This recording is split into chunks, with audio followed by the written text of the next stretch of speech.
Baik, untuk soal yang selanjutnya di sini adalah tentang listrik dinamis. Di sini yang ditanya rangkaian listrik ya. Di rangkaian listrik itu biasanya kita disuruh mencari arus listrik totalnya, disuruh mencari hambatannya, atau disuruh mencari beda potensialnya, dan juga tentang daya listrik. Jadi daya listrik di sini bisa mengurutkan nyala lampu, mencari salah satu dayanya. Bisa juga nanti yang keluar soal tentang alat listrik ya, alat ukur listrik, ampermeter atau voltmeter. Sini juga tentang energi, bisa jadi energi nanti yang ditanya. Yang penting kalau energi itu ada daya, ada waktu, dan nanti ketemu hasilnya. Kita lihat contoh soalnya di sini nomor 54. Di situ diketahui ada arus totalnya adalah 20 ampere. Nah, di sini yang ditanya adalah arus yang lewat di A dan B. Nah, ini gampang ya. Karena yang diketahui arus. Nah, misalkan yang diketahui itu V atau beda potensialnya, nanti kalian cari I total dulu, karena I itu sama dengan IA ditambah IB. Misalkan nanti kalian belum tahu arusnya, kalian harus cari I. Nah, I rumusnya dari mana? I dari V per R ya. Nah, kalian cari R nya dulu, R totalnya berapa, dibagi V dibagi R totalnya, nanti ketemu I nya. Tapi kalau pada soal ini udah gampang. Nah, caranya gimana? Sebenarnya arus yang lewat pada rangkaian seri itu nilainya selalu sama. Nah, karena dia tidak lewat cabang. Jadi arus yang lewat di R1 itu juga sama dengan 20 ampere. Nah, baru masuk ke dalam cabang, nah ini arus akan bercabang di A dan B, dia akan menjadi totalnya. Jadi arus total sama dengan arus A ditambah arus B. Nanti pas keluar dari cabang masuk ke R4, ini juga nanti akan menjadi arus total lagi. Nah, lalu bagaimana untuk mencari arus pada cabang di sini? IA dan IB. Kita cari perbandingan R-nya. Jadi arus itu adalah 1/R, I sama dengan 1/R atau V per R ya. Tapi pada rangkaian paralel, karena V-nya sama, jadi VA sama dengan VB, sehingga kita bisa mengabaikan V-nya. Maksudnya karena di sini V-nya sama, sehingga kita hanya melihat faktor R-nya saja. Jadi karena V1 sama dengan V2, berarti yang IA itu sama dengan V paralel dibagi dengan R2. IB, nyari IB juga V paralel dibagi R3. V-nya sama, sehingga I sama dengan 1/R. Nah, sekarang berarti kalau I-nya lewat ke hambatan yang kecil, otomatis arusnya akan besar karena berbanding terbalik. Kalau arusnya lewat ke hambatan yang besar, maka dia akan menghasilkan arus yang kecil. Jadi, pasti nanti IA akan, karena R dulu aja. Karena R2 itu lebih besar daripada lebih kecil daripada R3, maka kebalikannya arus di 2 pasti akan lebih besar dibandingkan arus di 3, di A dan B. Nah, sehingga kita bisa menentukan dari kuncinya saja, kita tidak perlu menghitung, kita sudah bisa mengeliminasi dua jawaban yang dimana ketika arus A nya itu lebih kecil dibandingkan arus yang B. Jadi jawaban B dan jawaban yang C jelas salah, karena IA harus lebih besar dibandingkan IB. Nah, sekarang kita hitung besarnya berapa, karena ada dua jawaban yang lebih besar IA daripada IB, kita hitung. Kita hitung arusnya adalah dengan melakukan perbandingan R-nya. Oke, R2 dibanding R3 sama dengan 4/6. Nah, di sini kita sederhanakan jadi 2/3 dibagi 2. Nah, arus itu kebalikan perbandingan R-nya saja anak-anak.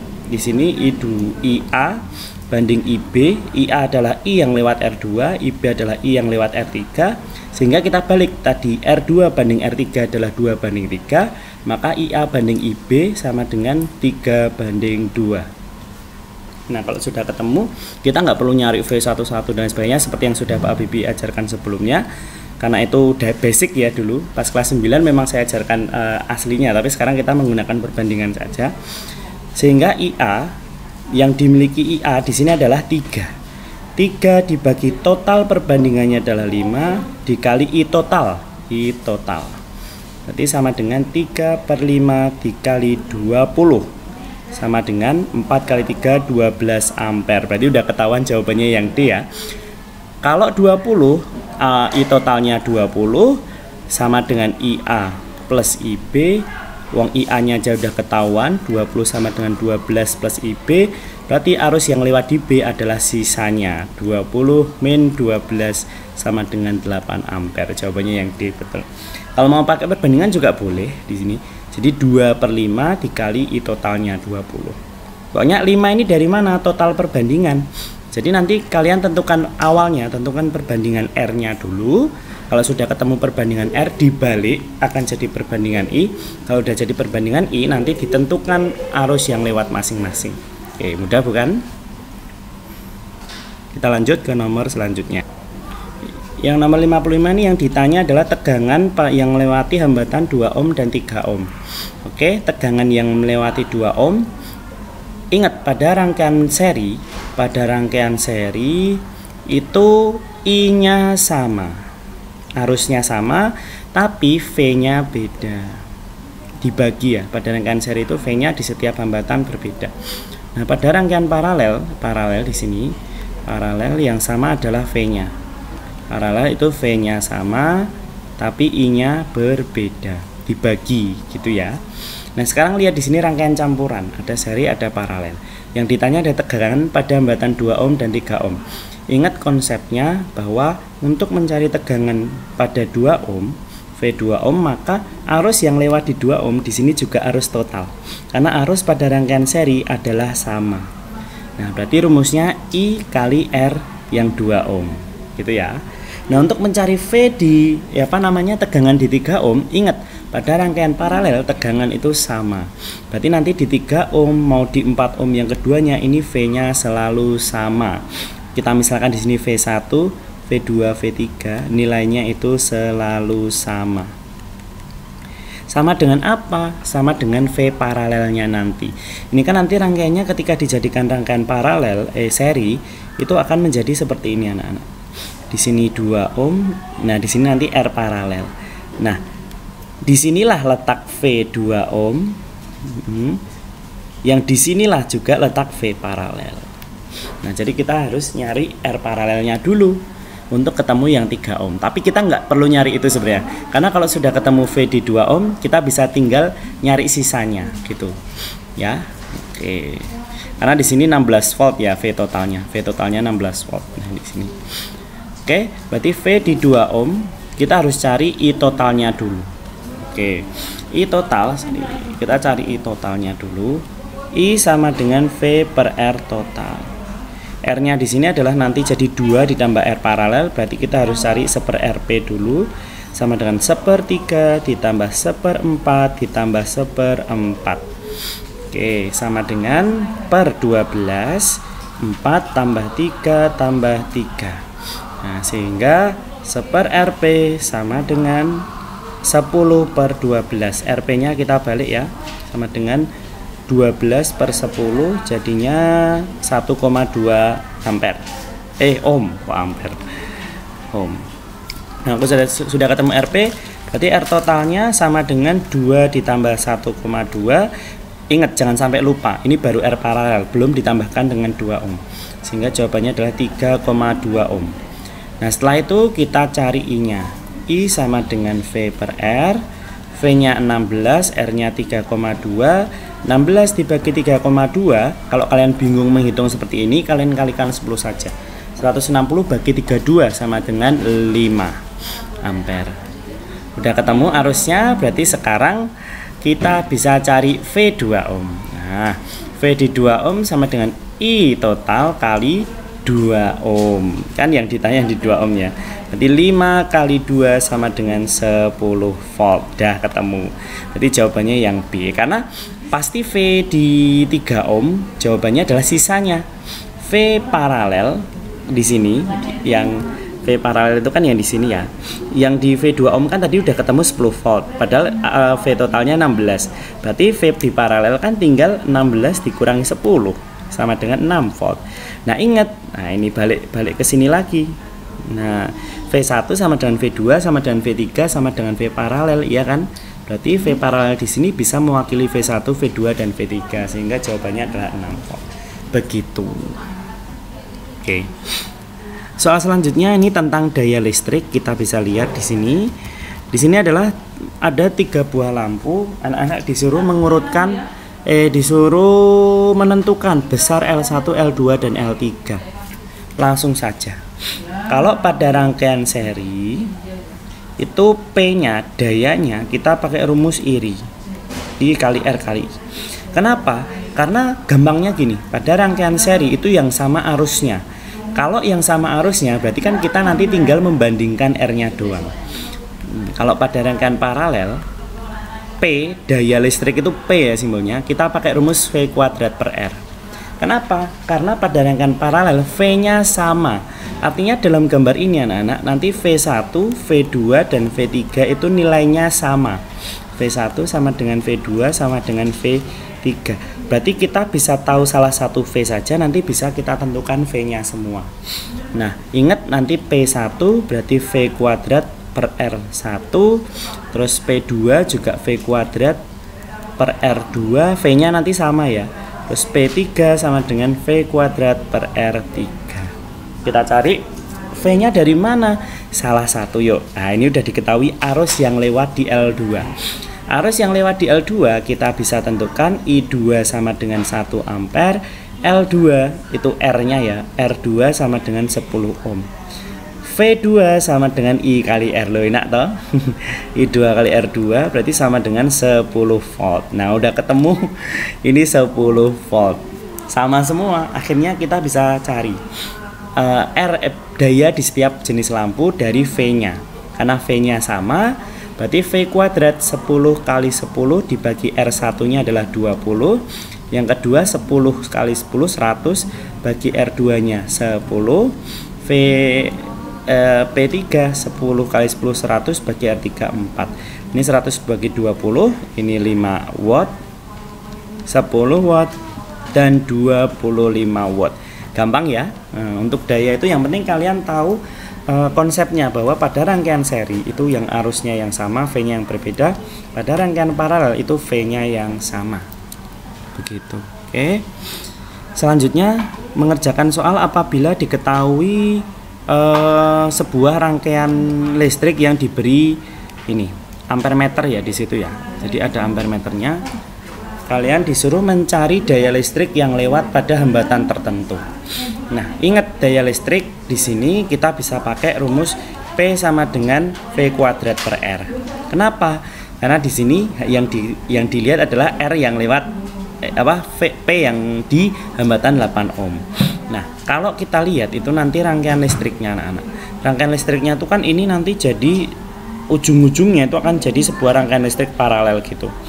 Awalnya ini kayak gini, awalnya 2 gini ya. Ini R4, ini R13 paralel, yang ini R2. Nah, ini kan nanti ujungnya gini. Nah, terus jadi lagi diubah. Nanti kan jadinya cuman ada 2 sebentar. Cuman ada 2 nanti. Nah, yang atas itu R seri dari 13 dan R2, yang bawah ini R4. Nah, itu kan nanti jadi ujung-ujungnya gini. Sehingga apa anak-anak? Nanti R4 itu akan V-nya sama dengan yang di atas, sehingga nanti V-nya kita cari dengan mencari V totalnya saja. Karena ini pada rangkaian paralel yang tidak memiliki seri di luarnya, ini V-nya itu sama dengan V di sini juga. V di sini sama dengan V di sini. Jadi kita tahu V totalnya aja, kita bisa tahu V yang ada di R4. Berarti V di R4 itu nanti sama dengan V totalnya. Loh enak toh? Karena pada rangkaian paralel itu V-nya sama. Berarti P itu nanti sama dengan V kuadrat dibagi R4. Udah gitu aja. Sehingga kita cari I-nya dari rumus ini. Cara membaca ampere meter itu gimana? Jadi ini skala yang ditunjuk. Skala yang ditunjuk bisa atas bisa bawah, dibagi skala maksimumnya dikali batas ukurnya. Nah, skala yang ditunjuk mana? Bisa atas bisa bawah. Kalau kalian pakai yang atas berarti skala maksimumnya 100. Kalau kalian pakai yang bawah maka skala maksimumnya adalah 50. Nah, batas ukur itu yang ditempeli sama si kabel ini. 10 ampere itu batas ukurnya. Nah, ini 100 sama 50 itu maksimumnya. Yang di sini adalah yang ditunjuk. Nah, ditunjuk. Kita cari berarti di sini I sama dengan, kita pakai yang atas saja ya, 30 per maksimumnya 100 dikali batas ukurnya 10. Berarti sama dengan 3 ampere. Nah, udah ketemu I-nya. Nah, untuk mencari V kan kita harus tahu V ya tadi. V sama dengan V kuadrat per R. IV sama dengan VIR. Nah, R-nya kita belum tahu karena R-nya di sini R total. I-nya I total, R-nya R total. Berarti kita harus cari R totalnya dulu. Nah, itu bertahap-tahap gitu anak-anak. Nah, R total sama dengan di situ kita harus paralelkan R1 dan R3. 1/RP sama dengan 1/R1 ditambah 1/R3. Berarti jadinya 1/12 tambah 1/6. Kita jadikan per 12 semua. Sehingga 1 tambah 2 jadinya 3/12. Berarti R paralelnya adalah 4 ohm. 12/3 ya. Sekarang RP harus ditambahkan dengan R2. RP plus R2 karena seri ya sama dengan 8 ohm. Nah, kalau sudah ketemu 8 ohm sekarang berarti rangkaiannya akan menjadi yang seperti ini. Rangkaiannya menjadi RS12 ini kan jadinya ini RS13 dan 2. 13 tadi yang sudah di R paralel ini tadi tambahkan ini sehingga dia akan menjadi 2 ya nanti. 1/RP terakhir sama dengan 1/, tadi 8 ohm itu ditambah 1/8 ohm juga dari R4 per 8 atas 2 sehingga R paralel sama dengan 4 ohm. Udah ketemu R paralel ya, R totalnya ini sama aja R total, sama aja R totalnya. Sehingga kita bisa tentukan sekarang V totalnya. Aduh, bentar. Oke, saya akan turunkan sehingga V totalnya sama dengan V total sama dengan I-nya tadi ketemunya 3 dikali R totalnya 4, berarti sama dengan 12 volt. Nah, sekarang bisa cari P. P sama dengan V kuadrat per R4 karena yang ditanya di 8 ohm ya tadi. Jadi P sama dengan 12 kuadrat, 12 kali 12 per 8 sama dengan 1.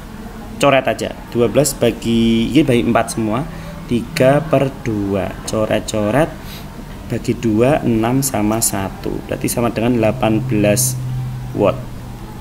Oke, yes, jawabannya adalah yang B. Atau kalian juga bisa nyari P total. Sebenarnya kalian bisa nyari P total terus kalian bagi 2 karena kan ini nanti ujung-ujungnya 8 dan 8 gitu ya. V-nya ini kan ujung-ujungnya di sini nanti ketemunya yang atas ini segini, yang atas ini kan nanti ujung-ujungnya 8 ohm. Padahal dayanya dibagi 2 gitu kan. Kalian bisa cari daya totalnya sama dengan V kali I bisa. V-nya tadi hasilnya adalah 12, I-nya 3 jadinya 36. Bisa 36 bagi 2 18 gitu langsung bisa. Oke, begitu caranya. Ini nomor 57 mencari daya pada salah satu hambatan jika diketahui arus listriknya dicari menggunakan ampere meter dan juga harus mencari V totalnya. Oke, lanjut nomor 58 ini tentang energi.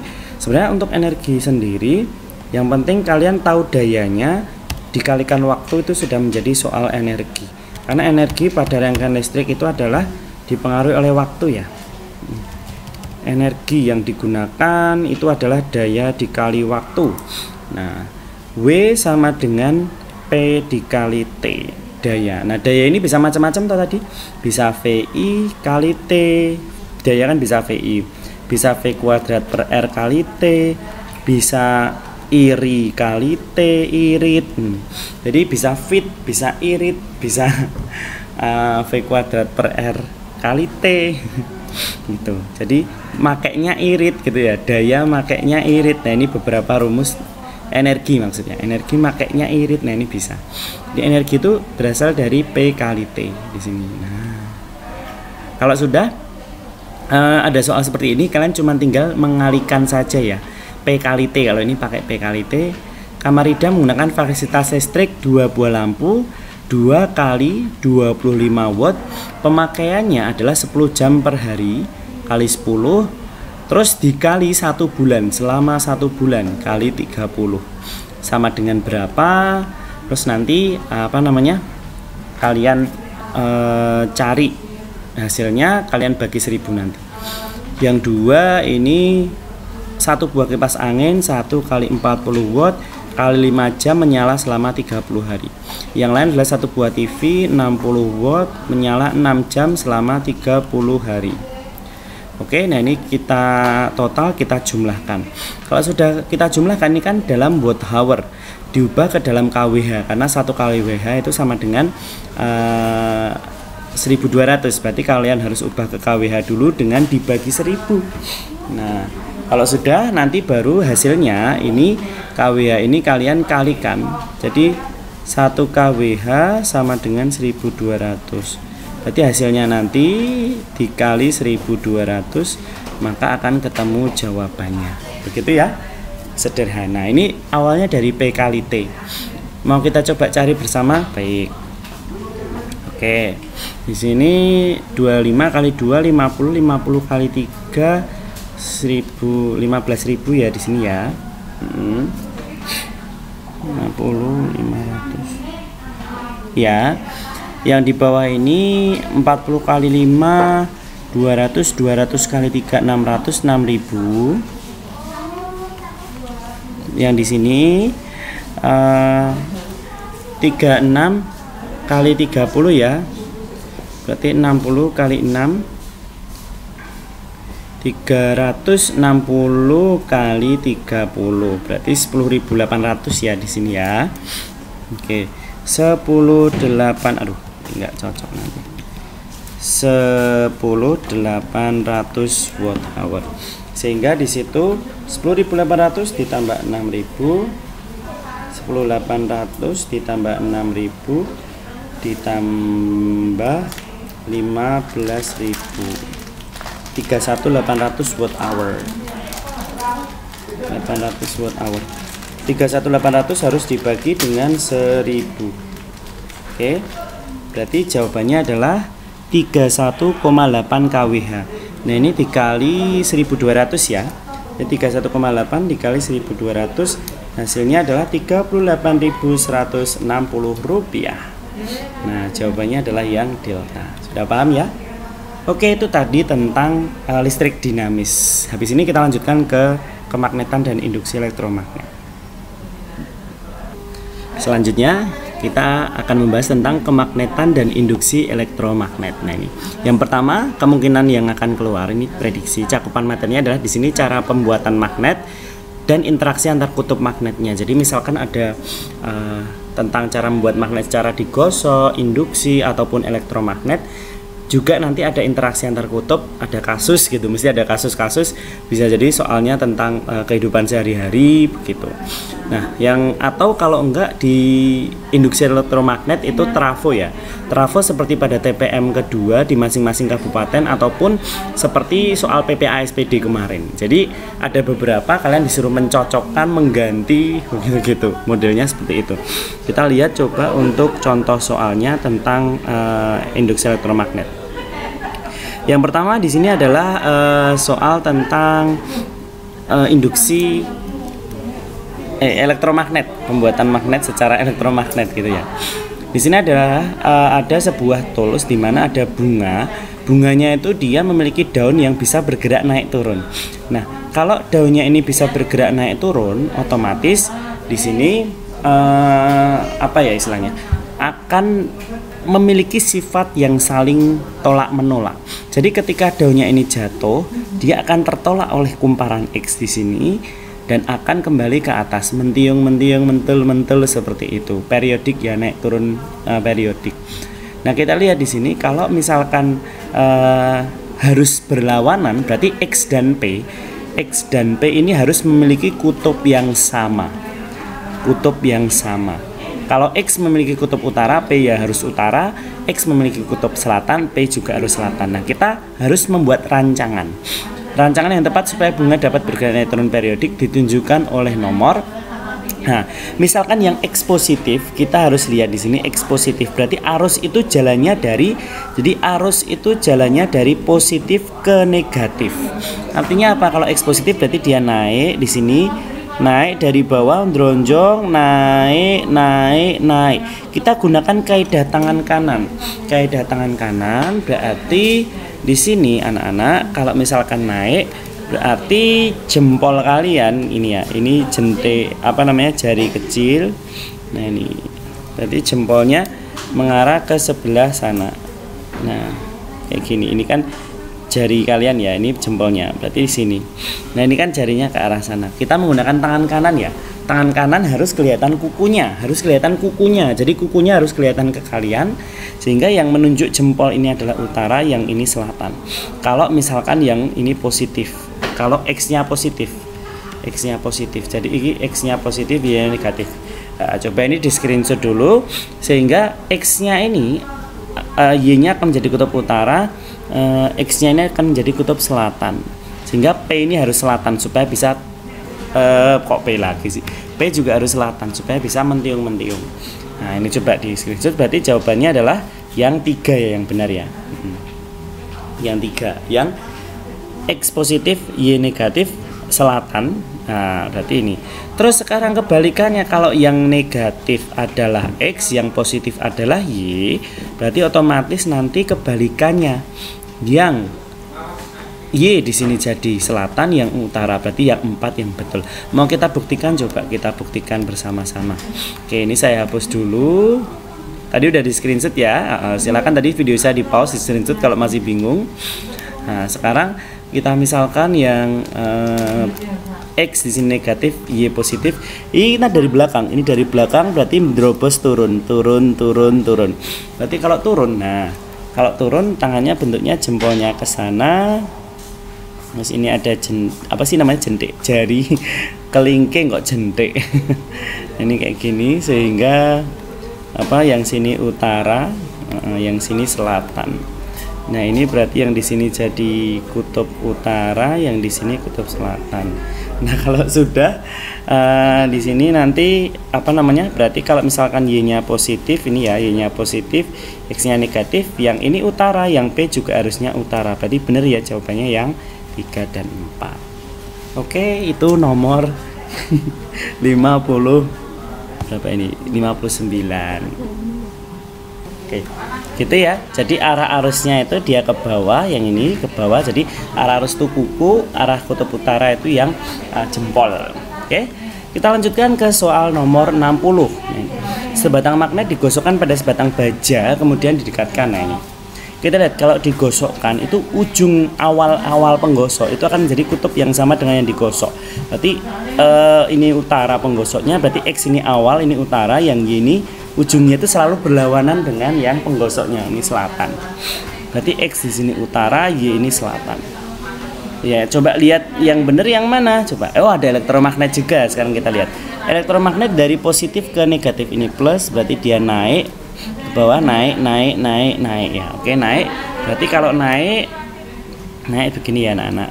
Oke. Nah, kalau naik berarti seperti ini. Oke, arah jari menunjukkan arah arus, arusnya ke atas, jempol ini arah kutub utara, di sini selatan. Berarti ini adalah kutub utara, yang ini selatan. Oke, kita cocokkan sekarang. Jika di sekitar magnet tersebut diletakkan jarum kompas itu juga magnet ya. Sekarang kita lihat di sini yang P. Yang X kutub utara, P di sini selatannya mengarah ke U, berarti P-nya ini betul. Karena S selatan ketarik sama U, betul ya. Sekarang Q, ini utara, nah Q juga betul. Karena ini utara berarti dia selatan ketarik yang utara, utara ketarik yang selatan. Sekarang yang R ini utara dan utara, salah, karena harusnya yang sini selatan, harusnya ini ya, ini yang ini selatan, yang ini utara. Oke, terus yang PQRS, sekarang yang S ini utara, ini utara, nggak mungkin, harusnya di sini selatan karena tarik menarik, berarti yang S salah. Terus sekarang yang T, yang T di sini utara, oh ini ternyata selatan ketarik utara, betul, berarti yang T betul. Sekarang yang U, ini selatan ini utara, nah, ketarik betul, berarti jawabannya yang benar adalah P, Q, T dan U. Kita cari P, Q, T, U, oh ini 3, berarti P, T, U atau P, Q, T atau P, Q, U. Oke, yang A ya, hanya selain S sama R. Oke, jawabannya A. Nomor 61 ini juga masih interaksi antar magnet, tapi ini dengan cara induksi. Ini ada elektromagnet juga, arahnya ke atas ini positif ya. Nah, ini berarti turun dari belakang kan, ini belakang berobos ke bawah. Kalau turun berarti turun berarti kukunya ke bawah, berarti jempolnya ke sana. Terus ini kayak gini. Nah ini ya, pokoknya kukunya harus kelihatan. Ini arah arusnya ke bawah, terus ini arah kutub utara. Ini berarti selatan. Berarti P utara, O selatan. Nah, habis itu karena ini induksi, yang didekatkan pasti memiliki kutub yang berbeda karena dia ketarik ya. Berarti N di sini utara, M selatan, ini utara, ini selatan. Susu. Ini yang ditanya KMOP. K selatan, M selatan, O selatan, P utara. Berarti selatan, selatan, selatan, utara. Jawabannya adalah delta. Oke, sudah. Sekarang kita lanjutkan ke soal nomor 62. 62 ini kita sudah beranjak ke transformator. Jadi trafo itu prinsip kejarnya adalah induksi elektromagnet. Di sini kita tahu bahwa ada dua jenis trafo, yakni step up dan step down. Kita lihat di gambar ini ada trafo A yang digunakan untuk menaikkan tegangan dari 20, berarti NP ada per NS sama dengan VP per VS. Di sini yang diketahui yang A itu V primernya adalah 20 kV, V sekundernya menjadi 150 kV. Berarti yang A ini step up ya, menaikkan tegangan. Yang B ini dari V primernya adalah dari 20 kV menjadi V sekundernya 220 volt. Ingat anak-anak, pada trafo perbandingannya sama. Berarti VP per VS sama dengan NP per NS. Yang ditanyakan perbandingan jumlah lilitan sekunder, primer dan sekunder trafo A dan B masing-masing ya. Berarti kita harus tahu VP per VS yang A. Sekarang yuk. 20 per 150 kilovolt. Kilo itu artinya ribu anak-anak. Ribu ya. Ribu ini kita coret, coret. Berarti hasilnya 2 per 15 atau 2 banding 15.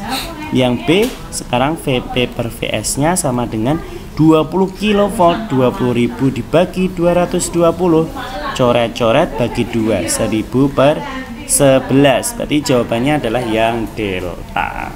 Gitu ya, gampang ya. Oke, kalau ngitung-ngitung ada, cuman kemungkinan adalah mencocok-cocokkan seperti ini saja. Nih, selanjutnya adalah soal nomor 63. Ini seperti soal TPM kedua kota. Jadi di sini adalah kalian disuruh untuk menentukan atau mengganti lilitan mana yang paling sesuai dengan yang kondisi seharusnya. Di sini diketahui kalau ada lampu itu pasti di sini sekunder ya anak-anak. Apabila di sini V primernya adalah 220 volt, V sekundernya di sini dengan harapan ini tuh rangkaian trafonya itu dapat menyalakan 55 volt. Berarti di sini 55 volt. Jadi di situ. Oke, jadi kita cari perbandingannya. VP per VS sama dengan 220 per 55. Sama dengan kita sederhanakan bagi 11 ya. Di 11 yang atas 20 per 5. Berarti kita sederhanakan lagi jadi 4 per 1.